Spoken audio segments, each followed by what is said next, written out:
kita masuk ke acara inti, yaitu uh, sharing dan mengenai perguruan tinggi di luar negeri.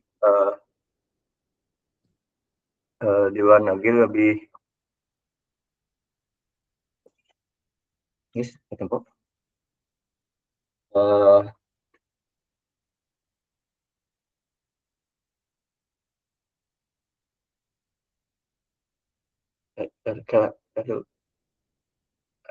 Suaranya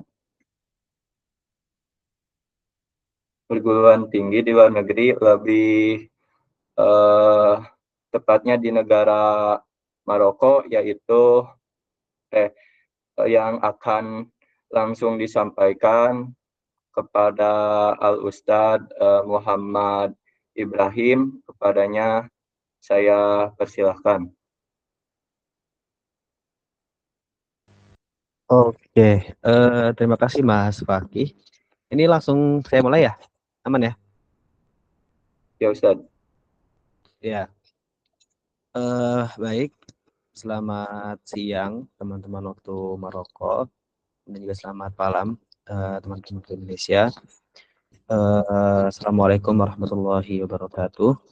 Innalhamdalillah nahmaduhu wa nasta'inuhu wa nastaghfiruh wa nu'minu bihi wa natawakkalu alaihi wa na'udzu billahi min syururi anfusina wa min sayyiati a'malina. Man yahdihillahu fala mudilla lahu wa man yudlil fala hadiya lahu. Asyhadu an la ilaha illallah, asyhadu anna sayyidina wa maulana Muhammadan abduhu wa rasuluh. Allahumma shalli ala sayyidina Muhammad wa ala ali sayyidina Muhammad. Amma ba'd. Alhamdulillah teman-teman semuanya, kita bisa berkumpul kembali di Expo Campus 2026. Dalam hal ini akan kita fokuskan untuk negara Maroko ya. Oke, baik.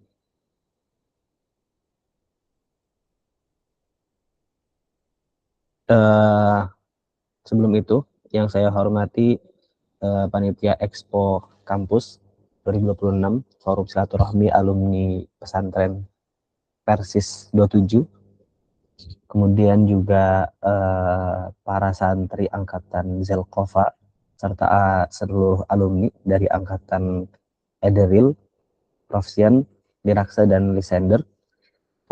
Pertama-tama mari kita panjatkan puji syukur kehadirat Allah Subhanahu wa Ta'ala, karena atas rahmatnya kita dapat berkumpul dalam majelis ilmu yang penuh barokah ini, majelis informasi yang sangat-sangat bermanfaat untuk teman-teman semuanya.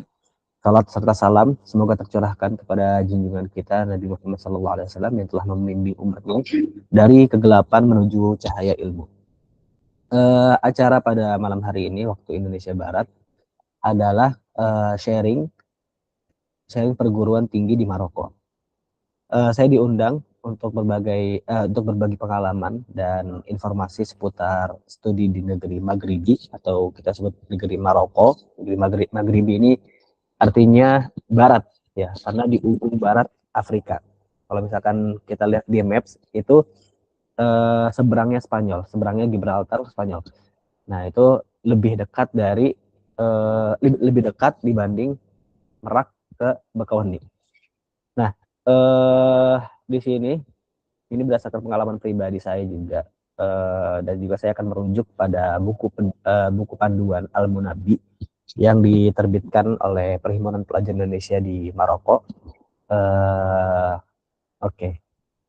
Yep. Insya Allah untuk materinya, yang pertama ada pengenalan dunia perkuliahan di Maroko, pengenalan kampus, program studi yang tersedia, jalur masuk, dan juga beasiswa-beasiswanya serta biayanya. Oke, teman-teman semuanya bisa dilihat ya di layar. Sudah bisa? Atau nggak apa-apa, saya yang share aja nggak apa-apa. Yang share aja nggak apa-apa. Sama Ustadz aja? Iya, nggak apa-apa, nggak apa-apa. Oh iya, Aman. Oke, sebentar.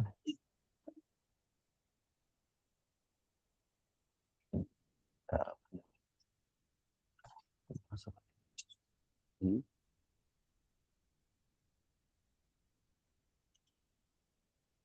Rotasi screen. Oke.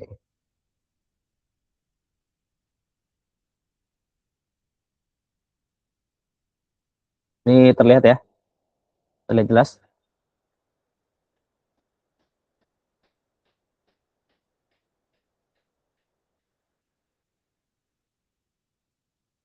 Oke.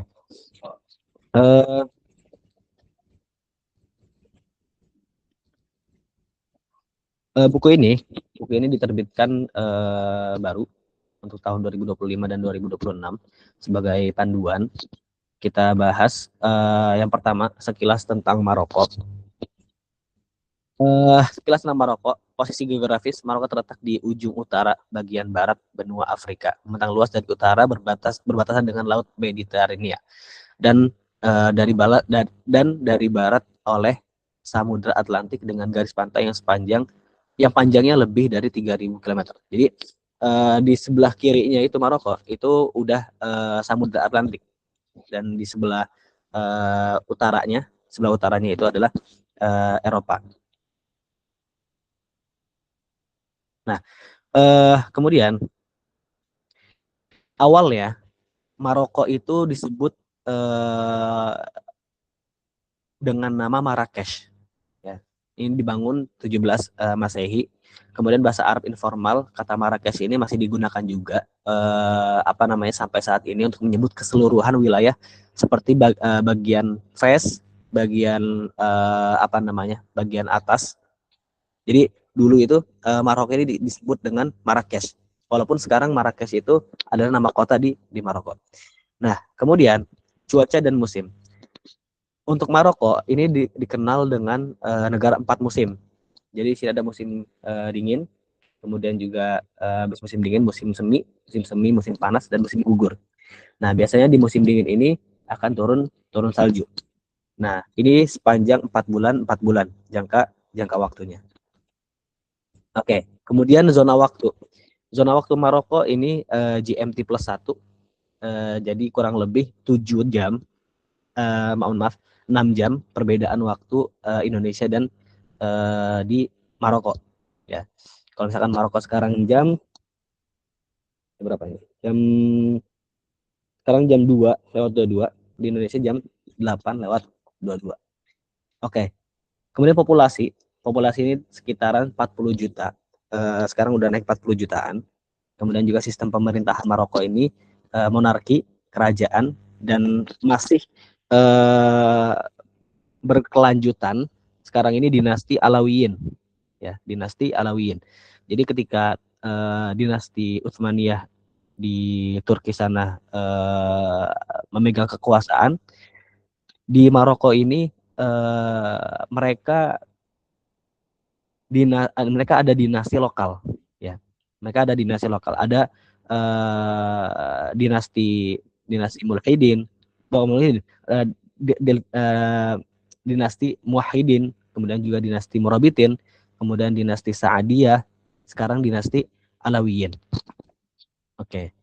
Kemudian bahas. Nah, di Maroko ini ada 3 jenis bahasa. Yang pertama itu bahasa Arab dan juga bahasa Perancis. Bahasa Arab dan bahasa Perancis ini adalah bahasa resmi, dan juga bahasa Amazigh. Bahasa Amazigh ini kita kenal sebagai bahasa kampungnya, ya, bahasa orang aslinya. Karena asli suku orang-orang Maroko itu bukan orang Arab, tapi orang Berber. Kalau kalian sering dengar Berber, itu dari Maroko. Oke, lanjut. Kemudian komposisi agama di Maroko yaitu Islam, Kristen, dan Yahudi. Kristen ada dan juga Yahudi. Ini 99% yang beragama Islam, dan selebihnya ini beragama Kristen dan Yahudi. Nah, kemudian pemerintah kerajaan Maroko menetapkan mazhab Maliki sebagai mazhab resmi agama Islam kerajaan Maroko, dan qiraat Imam Warsh dan dari riwayat Imam Nafi ditetapkan sebagai qiraat resmi negara Maroko. Jadi di sini pakai mazhab Maliki, dan juga qiraatnya riwayatnya pakai riwayat Imam Warsh. Kemudian mata uang Maroko ini dirham Maroko namanya. Nah, pertanggal 2 Februari 2026, 2 bulan yang lalu, ini di angka 1.839 rupiah satu dirhamnya. Satu dirhamnya itu 1.839 ribu rupiah. Oke. Nah, kita sudah mengetahui tentang sejarah Maroko, letak geografinya segala macam. Kita lanjut ke pendidikan di Maroko. Nah, ini mengenai pendidikan di Maroko bagi pelajar Indonesia, ini tidak akan terlepas dari istilah taklim ali dan taklim atik. Jadi di Maroko ini ada dua institusi, ya, dua institusi pendidikan tinggi. Yang pertama ini ada taklim ali dan juga ada taklim atik. Kalau misalkan kalau disederhanakan dengan bahasa Indonesia, taklim ali ini perguruan tinggi maksudnya ini kampus-kampus biasa. Kemudian juga taklim atik ini seperti ma'had ali, seperti apa namanya, kampus santri lah yang menetap di sana. Dia pakai sistem pondok. Oke, kita bahas satu persatu. Yang pertama taklim ali. Nah, taklim ali ini adalah institusi pendidikan Maroko di bawah naungan Kementerian Pendidikan Tinggi dan Riset Kerajaan Maroko. Kalau misalnya di Indonesianya, taklim ali ini itu di bawah Kemendikbud, ya, Kementerian Pendidikan, bukan Kemenak. Nah, pendidikan di taklim ali merupakan menerapkan sistem pendidikan layaknya perguruan tinggi pada umumnya, yaitu di tingkat sarjana, sarjana S1, master, S2, kemudian juga doktoral. Nah, masa studi untuk jenjang sarjana ditempuh selama 3 tahun 6 semester. Jadi S1 di Maroko ini cuma 3 tahun dan juga 6 semester. Dan untuk jenjang master 2 tahun. Nah, dengan jenjang doktoral masa studi yang bisa ditempuh berkisar 3 sampai 5 tahun. Nah, KBM-nya, kegiatan belajar mengajarnya di Universitas Taklim Ali, ini dilakukan di kelas yang menampung belasan hingga puluhan mahasiswa. Dan juga di Mudarraj, kelas besar, apa namanya, kayak auditorium gitu, ini yang menampung ratusan mahasiswa. Jadi ya seperti biasanya di Indonesia. Nah, kemudian sistem penilaian ini berbeda dengan sistem penilaian indeks prestasi kumulatif atau IPK perguruan tinggi di Indonesia. Jadi IPK-nya beda. Skala penilaian yang ada di seluruh tingkatan pendidikan termasuk perguruan tinggi di Maroko itu sama dengan sistem penilaian di Perancis. Jadi dengan skala 1 sampai 20. Kalau di Indonesia kita pakai 1 sampai 4. Ya. 1 sampai 4 karena kita mengikuti apa namanya sistem Belanda. Kalau misalkan di Mesir, kalau saya tidak salah, itu 1 sampai 100. Kalau di Maroko ini 1 sampai 20. Nah, kemudian standar nilai minimal mata kuliah madah di Maroko adalah 10. Jadi standar minimal itu 10. Jadi ketika teman-teman ujian nanti madah satu pelajaran dapat nilai 10 atau di bawah 10, maka mahasiswa tersebut diharuskan mengikuti sesi ujian remedial. Biasa ujian remedial atau ad-daurah al-istidrofiyah. Untuk memenuhi target nilai minimalnya. Ini di taklim ali. Nah, syarat kelulusan selain menyelesaikan seluruh mata kuliah yang diajarkan di kampus, membuat karya tulis ilmiah. Nah, di sini juga ada skripsi, ya. Adalah hal wajib yang harus dilakukan di akhir masa studi, baik di tingkat S1, S2 atau S3. Nah, tercatat selama ini pelajar Indonesia di Maroko pernah menempuh studi di beberapa universitas sebagai berikut. Nah, nanti kita bahas universitasnya ya. Kita bahas universitasnya, kampus-kampusnya. Nah, tadi mention tentang skripsi. Untuk di Maroko ini terkenal ketatnya dan bagus sistem pendidikannya. Di sini juga kita ada presentasi, kemudian juga ada tugas, kemudian juga ada skripsi di akhir. Nah, itu bakal jadi legacy kita ketika kita balik ke Indonesia. Nah, kemudian ini daftar universitas di bawah naungan taklim ali, di bawah naungan Kemendikbud gitu ya. Di bawah Kemendikbud. Nah, oke. Pertama ada Universitas Hasan II. Hasan II ini nama raja Maroko juga. Ini di kota Casablanca. Kemudian juga Universitas Sidi Muhammad bin Abdullah Fes. Nah, ini kebanyakan jurusannya dirasat Islamiyah, aglabiyahnya, mayoritinya ini dirasat Islamiyah. Jadi masih umum Islamic Studies, walaupun ada beberapa jurusan yang berbeda gitu. Al-Lughatul Arabiyah, Ad-Dirasat Islamiyah juga. Nah, ini untuk S2, ini untuk S1. Ini di Casablanca. Ini kemudian juga di Fes, di kota Fes, Dirasat Islamiyah juga. Ini Dirasat Islamiyah juga. Nah, untuk di Fes sendiri ada Syariah wal Qanun. Oke. Kemudian juga ada di Kenitra, kemudian di Rabat. Nanti teman-teman bisa dibaca sendiri untuk kampusnya ini. Ada di Kenitra, ada di Rabat, ada di Al-Jadida, ada di Marrakesh, ada di Tetuan, kemudian ada di Ojda, di Agadir, di Meknes, di Beni Mellal, kemudian juga di Muhammadiyah.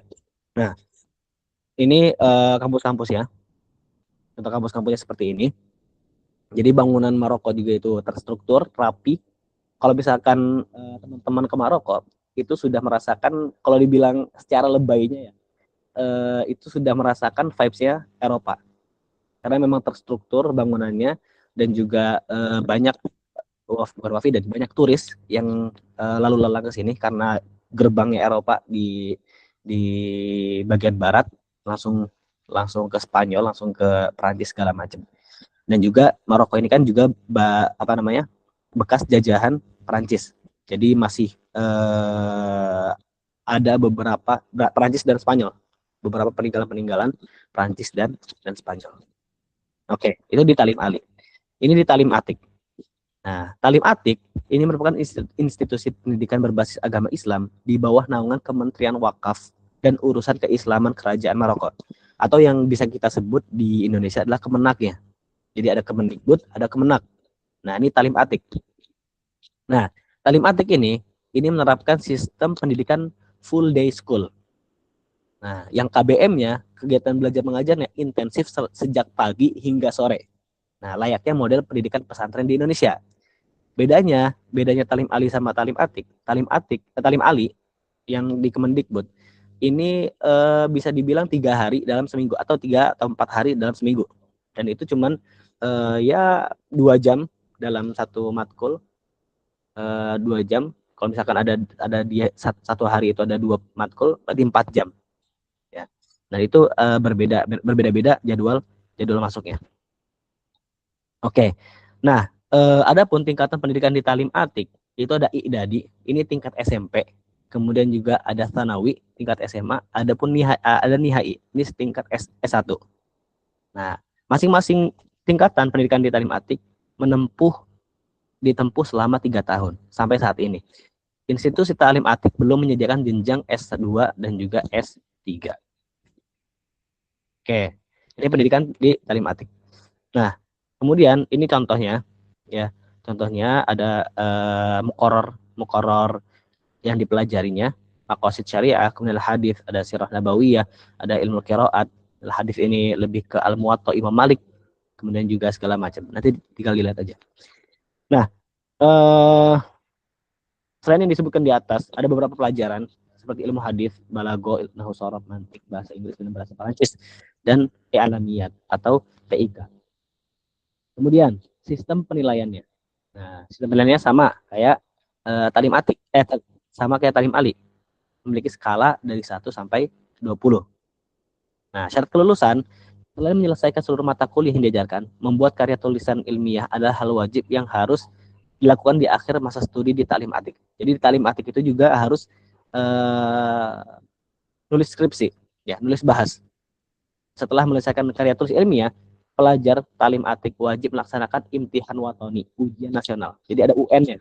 Kalau di Talim Atik itu lebih full, lebih ke arah turas, ya, turas-turasnya. Kemudian juga ada imtihan watoni. Itu syarat kelulusan utama di Talim Atik. Nah, ada beberapa kampusnya nih. Nah, di sini Mahat Imam Nafi di Tonjah, Di sini kalau teman-teman kenal Syekh Sa'id Kamali dari Maroko, itu beliau ngajar di sini di Imam Nafi' di Nihai di S1. Kemudian ini di Tonjah, di Tanger, Tetuan, kemudian dia di Wujda, kemudian di Uyun, di Kenitra, kemudian di Tarudan, di Fes, dan juga di Marrakesh. Jadi teman-teman lihat aja. Nah, ini jenjang-jenjang pendidikan di Taklim Atik. Jadi mulai dari SMP ke S1 gitu. Oke, lanjut. Nah, kemudian ada kampus ada yang di bawah naungan Universitas Qarawiyyin. Nah, Qarawiyyin ini selain membawahi institusi pendidikan talim atik, saat ini Kementerian Wakaf dan Urusan Keislaman Kerajaan Maroko merupakan lembaga otoritas yang menaungi Universitas Qarawiyyin atau Jamiah Al-Qarawiyyin dengan segala keagungan beserta lika-liku latar belakang sejarah Al-Qarawiyyin tetap eksis hingga saat ini. Nah, seiring berjalannya waktu saat ini Universitas Al-Qarawiyyin merupakan satu lembaga besar yang menaungi 5 institusi cabang. Nah, yang tersebar di beberapa tempat. Oke, jadi di Taklim Atik itu ada 2. Di Taklim enggak, di Kemenaknya di Maroko ini ada 2, Taklim Atik dan juga Qarawiyyin. Nah, Qarawiyyin ini teman-teman bisa searching, ini universitas tertua di dunia yang dibangun oleh Fatimah Al-Fihri di Maroko. Nah, coba teman-teman searching kalau misalkan universitas tertua yang bukan tertua, yang pertama kali dibangun gitu. Oke, ini Qarawiyyin, ini masih Qarawiyyin di tampak dari dalamnya. Nah, di sini ada cabang-cabangnya, cabang-cabang Qarawiyyin. Nah, yang pertama Riasa Jami'ah Al-Qarawiyyin di Fes, terus Muassasah Darul Hadis Al-Hasaniyah di Rabat. Ini kampus S2-nya Ustadz Abdul Somad. Muassasah Darul Hadis Al-Hasaniyah. Kemudian Ma'had Muhammad bin Sadis Al-Qira'at wa Dirasat Al-Qur'aniyah di Rabat juga di Bukata. Ma'had Muhammad bin Sadis di Takwinil A'imah Al-Mursyidin wal Mursyidat di Rabat juga. Oke. Nah, beda.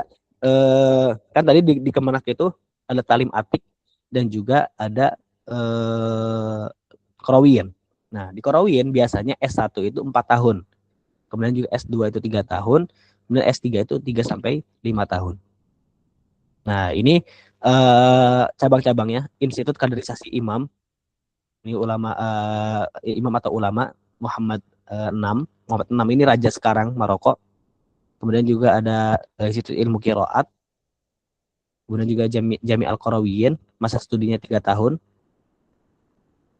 Madrasah Al-Ulum Islamiyah Masjid Hasan Sani, ini SD-nya 6 tahun, IDAD-nya 3 tahun, Sanawiyah 2 sampai 3 tahun, ada akselerasi juga. Kemudian juga Al-Alamiyah An-Nihaiyah. Ini 3 tahun juga. Oke. Bentar.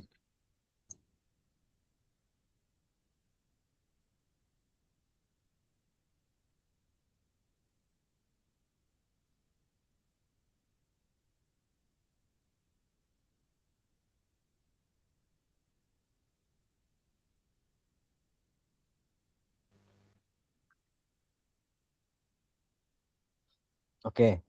Lanjut ya. Lanjut kita membahas jalur kuliah di Maroko. Nah, tadi kan kita udah membahas Maroko itu seperti apa, kemudian juga sistem pendidikannya seperti apa. Ada Talim Ali di bawah Kemendikbudnya di sini. Ya, walaupun Kemendikbud ini kan di Indonesia. Jadi di Kementerian Pendidikan, Kementerian Riset juga. Kemudian juga ada Talim Atik. Nah, ini di bawah Kemenak. Ya, Kemenak ini ngebawahi ada 2 lagi. Ada Talim Atik dan juga ada Qarawiyyin. Nah, Qarawiyyin. Gitu ya. Oke. Sekarang kita ngebahas jalur kuliah di Maroko. Oke. Untuk yang S1, teman-teman yang ingin melanjutkan S1 di di Maroko, Untuk jalur S1 ini dari Kementerian Agama, dari Kemenak, dari Kementerian Agama RI. Ini dari Kemenak. Ini registrasi online melalui alamat sekian Pusat Bahasa PTKI. Biasanya dibuka itu April atau Mei, ya bulan-bulan ini, insya Allah. Nah, pembayaran nanti ada, ini juga persyaratannya, nanti teman-teman baca sendiri aja. Kemudian juga materi ujian.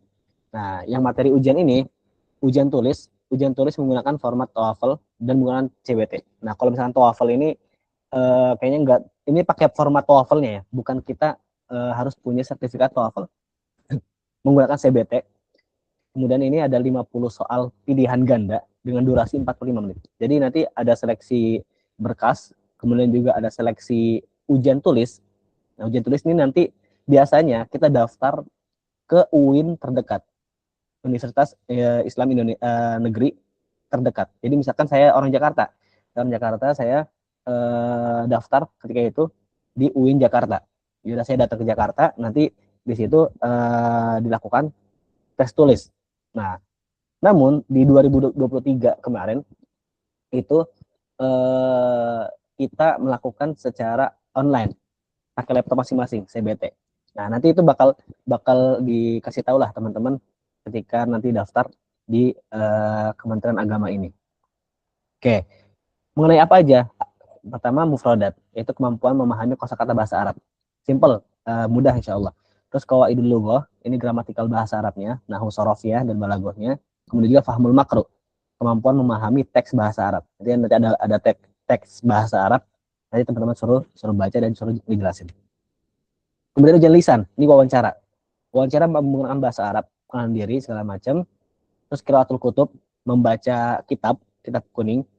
Nanti ya dibaca aja. Terus nanti dijelasin sedikit-sedikit, gak sampai dalam, gak sampai nge-irobin segala macam. Kemudian juga tahfidz Quran minimal 1 juz. Hafal Quran minimal 1 juz. Kemudian tes wawasan kebangsaan. Nah, wawasan kebangsaan dan keagamaan menggunakan bahasa Indonesia. Nah, nanti pemberkasan, setelah terima pemberkasan, oke. Nanti ada di apostil di Kemenkumham RI. Terus nanti ada cakupan beasiswa. Ini cakupan beasiswa bebas seluruh biaya kuliah. Jadi di Maroko ini tidak ada jalur pribadi. Semuanya jalur resmi. Nanti kita bahas jalur yang lainnya. Yang resmi yang lainnya. Ini kan Kemenak, jalur Kemenak. Nah, seluruh pendidikan di Maroko itu gratis dari mulai SD sampai S3. Itu. Kemudian tunjangan beasiswa sebesar 1.500 dirham per 2 bulan. Ini sekitaran 2,5 juta. Kemudian asuransi kesehatan mulai Wafa asuransi kesehatan kita dapat, akomodasi matam kampus kita dapat MBG dari Maroko ya. Maroko ini udah duluan MBG-nya. Subsidi asrama. Nah, ini dalam bintang beasiswa tidak mencakup biaya tiket pesawat pulang pergi serta akomodasi tempat tinggal. Subsidi asrama diberikan apabila mahasiswa memilih untuk tinggal di asrama. Gitu. Jadi teman-teman Maroko nanti coba kita bahas kehidupan mahasiswa di Maroko ya. Oke, ini catatan, persyaratan, tahapan segala macam, seleksi. Nanti teman-teman baca aja. Oke, kemudian jalur PBNU. Nah, sama jalur PBNU nanti diumumkan laman NU ya, laman NU. Ini formulir pendaftaran ijazah diniyah, syahadah hafalan Quran 30 juz, harus 30 juz kalau yang dari NU. Ya, syahadah hifdzul mutun, karena nanti yang dari PBNU ini masuk ke talim atik yang full day school itu. Mereka harus memposisikan diri mereka dengan kapasitas diri mereka juga. Kalau yang Kemenak itu langsung ke talim ali. Oke.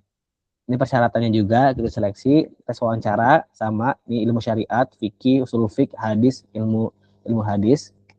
Kemudian juga hafal Quran 30 juz dan materi ke NU-an. Nah, habis itu muqabalah, tes segala macam, pemberkasan seperti biasa. Nah, cakupan beasiswa lebih kecil daripada Kemenak. Ya, dia cuma 500 dirham per bulan. Nah, ini bebas seluruh biaya pendidikan, fasilitas asrama. Dia dapat fasilitas asrama. Kalau Talim Ali dia cuma dapat akomodasi aja, bukan akomodasi ya. Apa di sini? Subsidi. Ya. Kalau di Talim Atik ini benar-benar asrama. Ini kebutuhan pokok. Tapi minusnya yaitu teman-teman harus siap 24 jam untuk belajar. Nah, kemudian jalur beasiswa pimpinan pusat Muhammadiyah. Nah, tadi BPBNU, sekarang Muhammadiyah. Jalur ini merupakan jalur resmi kerjasama pendidikan pimpinan pusat Muhammadiyah dengan Dar El Hadits Al Hasaniyah. Dar El Hadits Al Hasaniyah ini kampusnya Ustadz Abdul Somad ketika S2 di Maroko. Ini prosedurnya ya sama ya ijazah. Pokoknya ijazah itu 2 tahun terakhir ya. 2 tahun terakhir. Kalau misalkan teman-teman lulus tahun ini, berarti tahun ini bisa ikut dan tahun depan. Oke. Ini tahapan seleksi seperti biasa, nanti teman-teman baca sendiri aja. Oke. Nah, terus selain ada Kemenak, ada PBNU, ada Muhammadiyah, ternyata ada lembaga-lembaga pondok pesantren yang MOU, menjalin kerjasama. Nah, ini ada Darul Qolam, Zawiyah Ar-Raudhah, Pondok Pesantren Bina Insan Mulia, Pondok Pesantren Nurani, Universitas Negeri Islam, Universitas Erlangga, Universitas Hasan II, Universitas Diponegoro, Semarang dengan Universitas Hasan II. Nah, kurangannya di sini adalah teman-teman yang di di MOU ini tidak dapat beasiswa sekalipun, tidak dapat biaya hidup di Maroko, tapi dia pendidikannya gratis. Oke, ini jenjang doktoral nggak usah lah ya, nggak usah. Oke, kita ngebahas tentang kehidupan di Maroko. Nah, akomodasi flat, sukoh atau kamar. Nah, ini sharing room melalui sewa flat atau kamar merupakan pilihan tempat tinggal yang paling umum bagi pelajar Indonesia. Jadi pelajar Indonesia di Maroko ini lebih kebanyakan dia sewa rumah. Jadi 10 orang kita sewa rumah daripada ke asrama. Karena kalau misalkan ke asrama nih, di asrama mahasiswa yang diperuntukkan bagi pelajar pada institusi atau Universitas Talim Ali yang dari Kemenak. Yang dari Kemenak ini ke Taklim Atik, ke Talim Ali, mohon maaf. Nah, ini ada ketersediaan kamar, ini disesuaikan dengan kuota. Jadi kita daftar lagi, nggak tahu kita bakal diterima atau enggak. Nah, dan ini juga kita campur sama orang-orang internasional, orang-orang Niger, orang-orang Afrika, orang-orang Prancis, orang-orang Spanyol segala macam. Nah, itu berkisaran 380 sampai 750 dirham per tahun. 600 sampai 1.300.000 itu per tahun. Per tahun lah ya. Nah, ini hampir ada di setiap kota di Maroko. Ini asrama-asramanya. Itu tempat tinggal ya. Tempat tinggal antara dia nyewa rumah atau di asrama.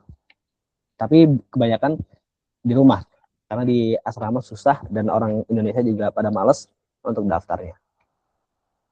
Kemudian transportasi umum, taksi, bus kota, di sini juga busnya udah bagus. Kemarin Maroko itu tuan rumah Piala Afrika 2026 kemarin. 2025. 2025. Ini nggak sih 2025. Dan nanti tahun 2030 itu menjadi tuan rumah Piala Dunia. Maroko, Spanyol, dan Portugal. Nah, maka sekarang lebih digencar-gencarkan infrastrukturnya, segala macam, transportasinya dan segala macam itu lagi dibagusin. Nah, kalau misalkan teman-teman ke Maroko, ya itu udah kerasa vibes Eropanya. Terus ada tramway. Tramway ini moda transportasi dalam kota yang mirip dengan MRT. Ya, kalau misalkan teman-teman lihat di Eropa itu yang kereta di tengah-tengah jalan itu loh, itu tramway. Kemudian kereta api, ya kereta api biasa Al Buraq, ini kereta cepat juga. Kereta cepat Al Buraq ini udah dari 2017 atau 2015 gitu. Nah, kemudian biaya hidup. Ya, biaya hidupnya gimana? Meskipun gaya hidup setiap individu orang berbeda-beda, secara umum kebutuhan primer pelajar Indonesia di Maroko ini meliputi sewa rumah, sewa rumah atau kamar, biaya makan, ya atau biaya makan atau masak, kemudian juga data seluler, wifi. Nah, kalau misalkan kita rinciin sewa rumah ini atau sewa rumah atau kamar ini 300 sampai 600 itu per bulan, dirham per bulan, 1 jutaan, ya dari 500 ribu sampai 1 jutaan Indonesia rupiah ya. Terus iuran makan ini per bulan nanti kan ini sama teman-teman ya, nggak mungkin teman-teman sendiri di rumah. Ini 150 itu 300 ribuan sampai 500 ribu. Wifi rumah ini 60 dirham itu 60 dirham itu 150-an. Nah, makanya totalnya teman-teman sebulan itu mayoritas itu mengeluarkan 900.000 sampai 1.500.000. Nah, perlu diperhatikan bahwa angka di atas merupakan estimasi minimal. Tuh. Dengan demikian perkiraan biaya hidup yang lebih realistis adalah sekitar 1.000 dirham atau 1,8 juta rupiah per bulan. 1,8 juta per bulan. Itu belum transportasi ke kampus, belum jalan, terus juga belum kebutuhan pribadi dan segala macam. Nah, tapi itu bisa ketutup nanti kalau teman-teman dapat beasiswa dari Kemenang. Kemudian, instansi penting ini AMSI, ini yang ngurusin beasiswa antara Indonesia dan Maroko. Kemudian Kementerian Pendidikan Tinggi Kerajaan Maroko, Kementerian Pendidikan, Kemendikbudnya Maroko. Ini. Kemudian juga Kementerian Wakaf, ini Kemenaknya yang C ini. Kemudian juga Kedutaan Besar Republik Indonesia, KBRI, Rabat, dan PPI Maroko, Perhimpunan Pelajar Indonesia di Maroko. Oke, mungkin cukup sekian presentasi dari saya, sharing session. Ini juga relate untuk dari pengalaman pribadi juga. Saya juga dari Kemenak, dari jalur Kemenak, di sini Talim Ali, dan sekarang di semester terakhir di S1. Kemudian juga saya udah 3 tahun di sini, karena kan tadi S1 ini udah 3 tahun, dan saya di kota Kenitra. Kota Kenitra itu dekat Rabat, ibu kota Maroko. Oke, mungkin itu yang bisa saya sampaikan. Mungkin teman-teman ada pertanyaan, monggo saya kembalikan ke moderator.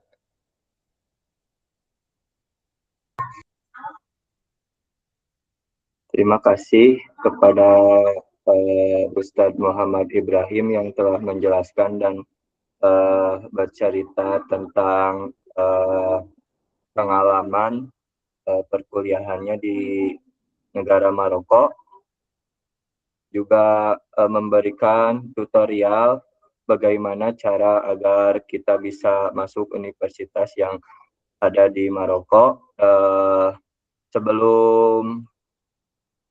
Sebelum ditutup, bagi yang ingin bertanya atau masih bingung tentang dunia perkuliahan yang ada di Maroko, silakan bertanya. Jangan malu-malu, yuk.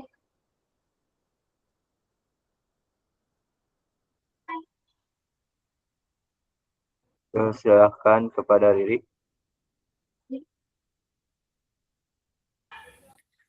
Bismillahirrahmanirrahim. Izin bertanya, Ustadz.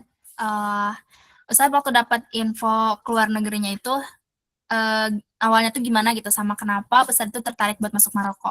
Terus dulu proses berangkatnya tuh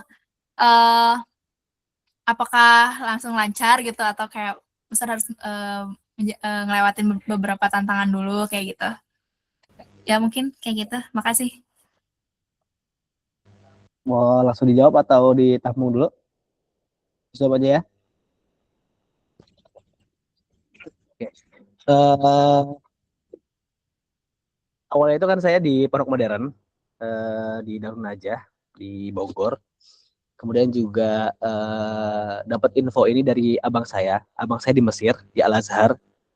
Awalnya abang saya nginfoin ketika saya sebelum wisuda itu kan kalau pondok modern tuh wajib ngabdi juga setahun wajib. Kemudian saya sowan ke kiai, kiai saya mau keluar negeri ikutin abang saya gitu. Ini ada informasi Al Azhar gitu.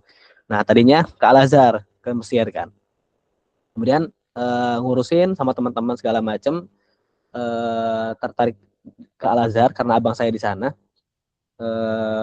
Nah pas kita pengen daftar Kemenak, nah kan Mesir itu lewat Kemenak juga, Nah itu pendaftaran Maroko itu buka juga.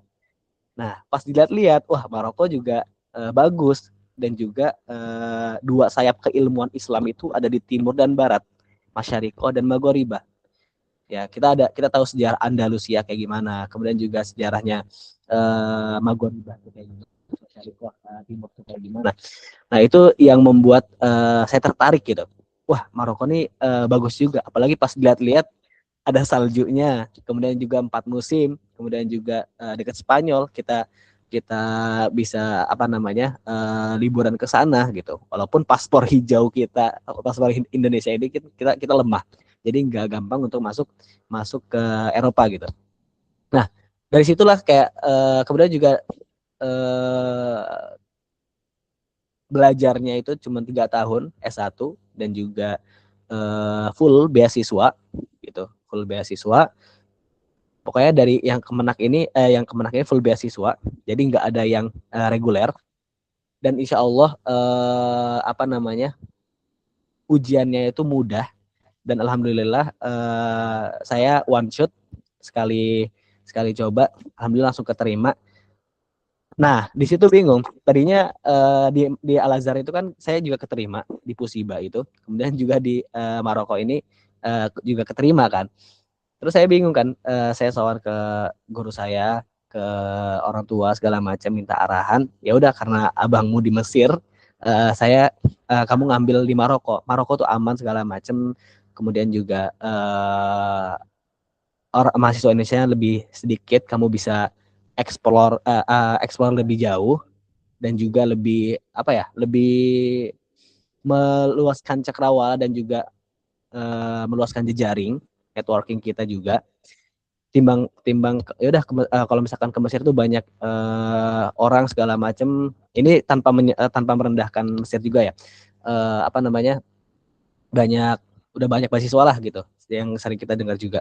Ya udah, saya putuskan ke Maroko gitu. Nah itu pengalaman pertama pertama kali untuk coba beasiswa, dan alhamdulillah keterima gitu. Jawab gak Kak Riri? Ya, alhamdulillah. Oh, jadi awalnya itu karena Ustadz itu tadinya mau daftar ke Al Azhar, cuman ngelihat Maroko juga jadi ikut daftar gitu dan keterima Nah, akhirnya. ya biasanya di Kemenak itu ada empat negara: Maroko, Mesir, Sudan, sama Lebanon. Karena Sudan dan Lebanon saat itu 2023 itu perang, jadi tutup, tinggal Maroko sama Mesir. Nah, makanya teman-teman nih April, ya harusnya April sih sudah ada pembukaan, tapi saat ini belum ada pengumuman. Biasanya teman-teman PPI Maroko langsung gercep kalau misalkan ada pengumuman. Nah dan juga antara April dan Mei lah, nah, itu dipersiapkan aja teman-teman. Gak apa-apa, dicoba. Kalau misalkan dibandingin sama Mesir, itu lebih banyak peminatnya Mesir. Nah jadi kompetitor teman-teman tuh sedikit, nanti saingannya tuh dikit, bisa dicoba di Maroko. Walaupun saya menilai pribadi, ini bukan melebihkan Maroko daripada Mesir, tapi emang senyaman itu di Maroko gitu. Kalau misalkan teman-teman tahu quotes yang biasanya orang-orang ke Maroko, idza kunta fil Maghrib fala tastagrib. Kalau kamu udah di Maroko, ya jangan kaget, kamu bakal terkejut gitu. Nah, kalau kepo ya silakan dicoba. Oke, Ustaz, makasih banyak. Terus berarti waktu misalnya pas keterima ke Maroko itu sambil belajar bahasanya juga gitu? Enggak, kalau di Maroko langsung. Kalau di Maroko langsung kuliah, nggak ada kelas bahasa, dituntut untuk bisa gitu. Nah, di sini pakai dua bahasa Arab dan bahasa Perancis. Dan bahasa Perancis ini wajib. Nah, dan Jadi bisa bahasa sambil belajar. pengantar, iya, bahasa pengantarnya itu bahasa Inggris, bahasa Perancis. Di sini nggak pakai bahasa Inggris, pakai bahasa bahasa Arab dan juga bahasa Perancis. Nanti kalau teman-teman biasanya kalau teman-teman yang lulusan Maroko itu biasanya lulusan Maroko dia lanjut ke Sorbonne, ke Paris, ke Perancis segala macam. Tuh, banyak kan.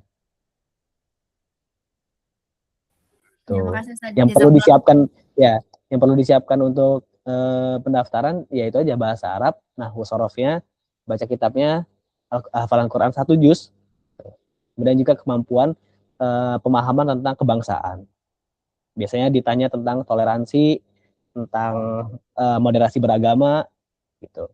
Itu banyak apa namanya info-infonya di websitenya Kemenak juga ada tentang moderasi beragama. Gitu.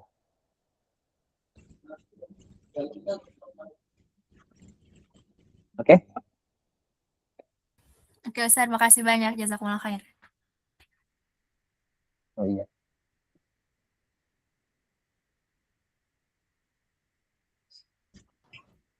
Kepada yang mau bertanya lagi, sok silakan. Bila ada yang mau bertanya.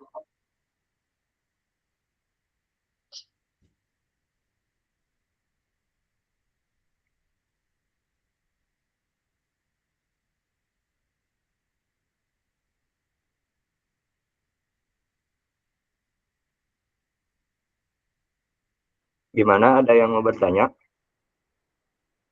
Kalau nggak ada, boleh semua on cam dulu, mau dipoto katanya. Siap.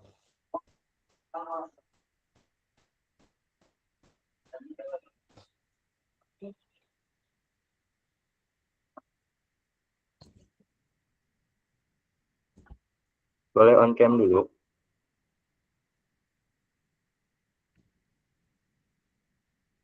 On cam.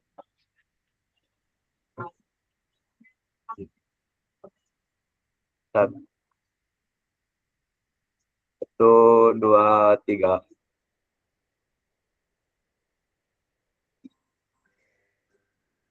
Gaya. Gaya. Gaya naon? Gaya. Gaya jempol. Jempol. Iya. Bapak-bapak. Terus.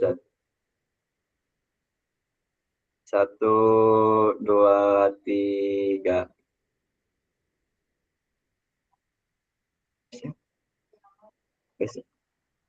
Oke. Terus, ini belum kepencet. Apanya? Fotonya? Iya. Mohon. Ayo lagi. Sekali lagi. Maaf, salah. 1, Gaskan. 2, 3. Udah. Sudah, mantap. Satu kali lagi katanya, Cina. Ini, Cina. Oke. Gimana jadinya? Jempol lagi. Merup, Cina Ustaz. Apa? Semangat. 1, 2, 3. Nah, satu kali lagi, Cina. Gas. Lahir, Ustaz. Ya. Tauhid. Apa ya gini? Tauhid. 1, 2, 3. Gas.